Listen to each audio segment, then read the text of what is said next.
చారి 111 Amazon ప్రైమ్లో streaming అవుతుంది. My dear Donga April 19న ఆహాలో స్ట్రీమింగ్ కానుంది. హనుమాన్ తమిళ్, మలయాళం, కన్నడ, డిజ్నీ ప్లస్ హాట్‌స్టార్లో స్ట్రీమింగ్ అవుతుంది.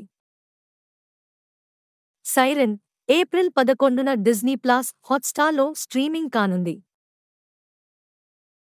కాజల్ కార్తీక ఏప్రిల్ 9న ఆహాలో స్ట్రీమింగ్ కానుంది. తంత్ర ఆహాలో స్ట్రీమింగ్ అవుతుంది. శర్మ అండ్ అంబానీ ఏప్రిల్ 11న ఈటీవీ విన్‌లో స్ట్రీమింగ్ కానుంది. డామీ ఏప్రిల్ 12న జీ5లో స్ట్రీమింగ్ కానుంది. రెబెల్ అమెజాన్ ప్రైమ్లో స్ట్రీమింగ్ అవుతుంది.